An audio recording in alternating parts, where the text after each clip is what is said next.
Before any repair, turn off and eliminate all power to the appliance. A bulb will usually be found in the bottom oven and top oven section.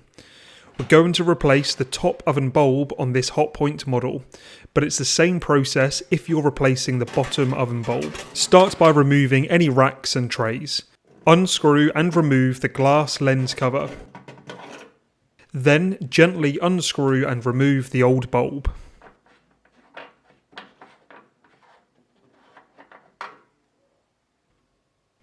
The wattage, thread size and maximum temperature will be shown on the box of your new bulb and should also be shown on the bulb itself. Make sure this matches the bulb you're replacing. Gently screw the new bulb into the oven. Then rescrew the glass lens cover back on.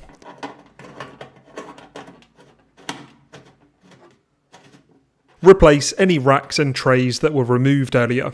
And that's it, your new 25W E14 oven and microwave bulb is all set to go.